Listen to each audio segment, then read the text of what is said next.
Je vais remonter un petit peu. Lève-le, Mathias. Voilà, c'est mieux. Mesdames, Messieurs, bonsoir. Je vais vous parler de la fibre optique et de l'accès au très haut débit sur notre territoire. Aujourd'hui, pour téléphoner, depuis chez vous, ou pour accéder à Internet, vous utilisez le réseau en cuivre qui a été installé par France Télécom il y a bien longtemps. Ce réseau fut l'un des plus robustes au monde et d'une très grande qualité. Cependant, il est limité en termes de performance et il vieillit. Il faudra donc le changer. Et c'est le réseau en fibre optique qui remplacera progressivement ce réseau en cuivre et sa technologie ADSL. Pour rappel, l'ADSL vous permet d'accéder à Internet. Ainsi, une fibre optique viendra à terme chez vous et dans vos entreprises.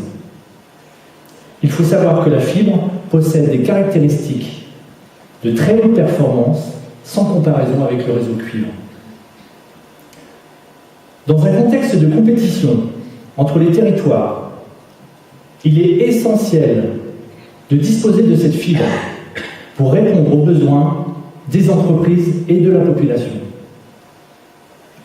L'accès au très haut débit via la fibre optique s'inscrit comme un facteur déterminant pour l'attractivité de votre territoire. Alors certains peuvent penser que l'ADSL est suffisant pour répondre aux besoins actuels de l'Internet. C'est en partie vrai. Mais c'est oublier que bon nombre de foyers, bon nombre d'entreprises qui ne sont pas encore couverts par l'ADSL ou qui ont des débits très faibles. Mais c'est surtout se limiter fortement sur nos futurs besoins numériques et nos futurs usages, qui croissent toujours davantage. N'oublions pas que l'Internet d'aujourd'hui ne ressemble en rien à l'Internet d'il y a 15 ans.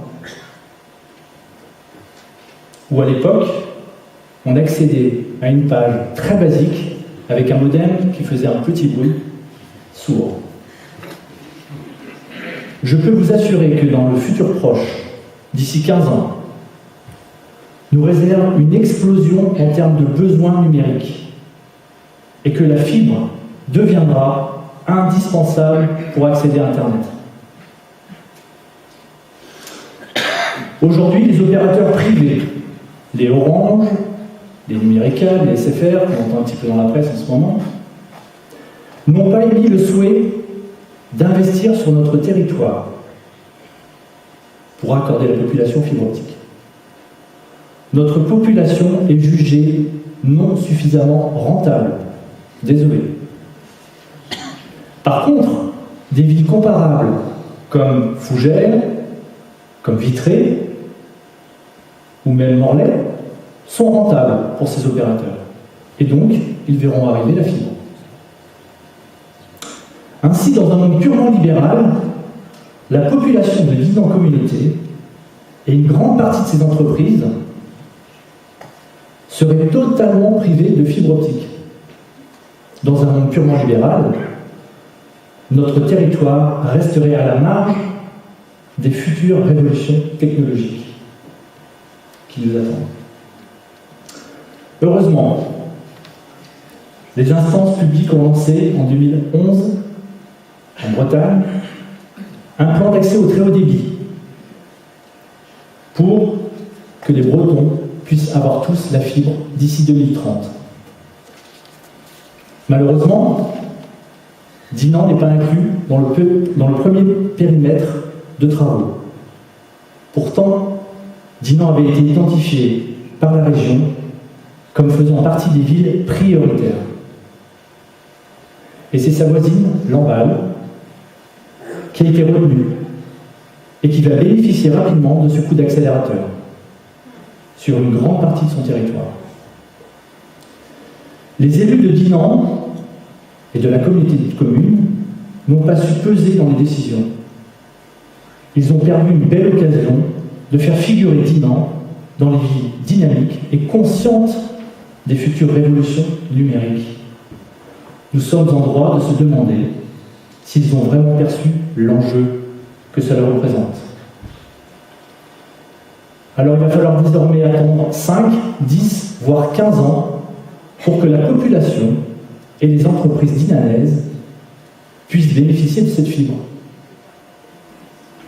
Alors en attendant l'arrivée de cette fibre, Dinan doit travailler sur des alternatives technologiques différentes, avec le département, avec la région, mais aussi avec les opérateurs. Nous devons garantir aux Dinanais l'attrait de notre territoire. Et nous devons réduire au maximum l'inégalité numérique qui existe entre nos habitants. Mais surtout, nous devons agir dès maintenant en ayant pleinement conscience de l'impact qu'a la fibre sur le développement de notre territoire et de notre société.